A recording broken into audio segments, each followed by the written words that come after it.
Hi నమస్తే అండి. నేను సత్యాని. Welcome back to Shri Satya recipes. ఈ వీడియోలో వీట్ ఫ్లోర్ వెజ్ ప్యాకింగ్స్ని తయారు చేయడం చూపిస్తున్నాను. అన్నీ ఇంట్లో ఉండే వస్తువులతోనే క్రిస్పీగా ఈవినింగ్ స్నాక్స్ని చేయటం చూపిస్తున్నాను. 1 కప్పు గోధుమ పిండితో ఇంటెల్లపాదికి టీ టైమ్ స్నాక్స్ని చేసేయచ్చు. ఈ స్నాక్స్ చేయడం కూడా చాలా సింపుల్ అండి. టేస్ట్ అయితే చాలా బాగుంటాయి. పిల్లలు చాలా ఇష్టంగా తినేస్తారు. సో లేట్ చేయకుండా వీడియోలోకి వెళ్ళిపోదాము. పళ్ళెంలో ముందుగా 1 కప్పు గోధుమ పిండిని వేసుకోవాలి. కొద్దిగా హెల్తీగా చేయడం కోసం గోధుమ పిండితో చేస్తున్నాను.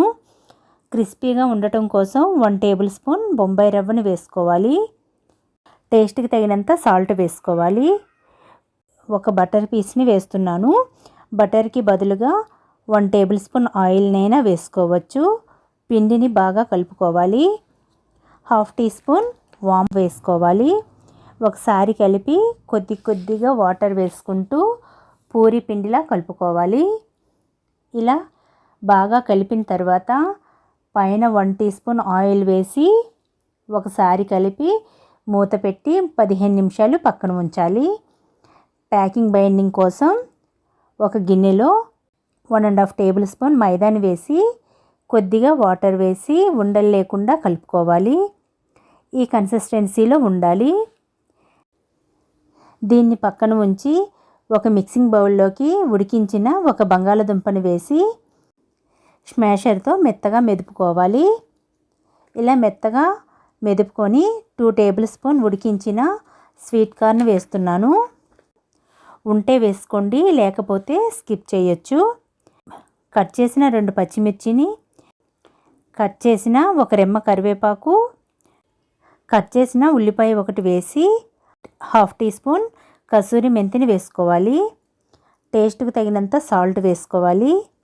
3/4 టీ స్పూన్ ధనియాల పౌడర్, 1/2 టీ స్పూన్ జీలకర్ర powder, 3/4 teaspoon chaat masala powder, 1/2 teaspoon garam masala powder వేసి 1/2 టీ స్పూన్ మిరియాల పౌడర్ని కూడా వేసి కలుపుకోవాలి.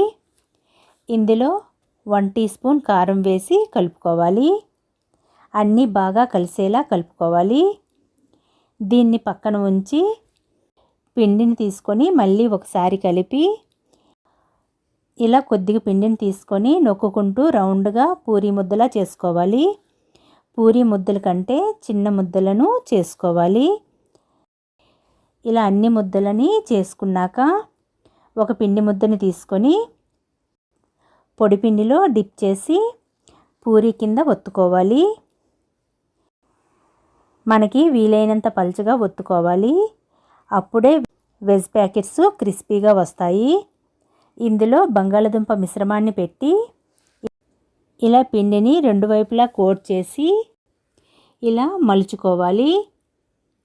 ఇలా మలిచిన తర్వాత ఇంకొక వైపు పిండిని కోట్ చేసి ఒకవైపు మడిచి రెండో వైపు తిప్పి పిండిని కోట్ చేసి దీన్ని కూడా ఇలా మడవాలి. ఇలా 4 వైపులు మడిచిన తర్వాత ఒక ప్లేట్లో పెట్టుకోవాలి. ఇలానే మిగిలిన వెజ్ ప్యాకెట్స్ని చేసుకోవాలి. సో ఇలా పలుచగా చేయటం వలన క్రిస్పీగా వస్తాయి. ఇలా చేసిన వాటిని ఒక ప్లేట్లో పొడిపిండి జల్లి ఈ వెజ్ ప్యాకెట్స్ని పెట్టుకోవాలి. స్టవ్ పై ప్యాన్లో డీప్ ఫ్రైకి కావలసినంత ఆయిల్ వేసి ఆయిల్ మీడియం హీట్ అయిన తర్వాత వెజ్ ప్యాకెట్స్ని ఇందులో ఒక్కొక్కటి వేసుకోవాలి. వీటిని లో ఫ్లేమ్లోనే వేయించుకోవాలి. గోధుమ పిండితో చేస్తున్నాం కాబట్టి అప్పుడే క్రిస్పీగా వస్తాయి. సో ఒకవైపు అయిన తర్వాత రెండో వైపు కూడా తిప్పుకోవాలి. వీటిని 2 వైపులు లో టు మీడియం హీట్లోనే వేయించుకోవాలి. కనీసం ఇవి వేగటానికి 10 మినిట్స్ అయినా పడుతుంది. ఇలానే 2 వైపులా తిప్పుకుంటూ స్లోగా వేయించుకోవాలి. సో ఇలా వేగిన తర్వాత ఒక ప్లేట్లోకి తీసేసుకోవాలి.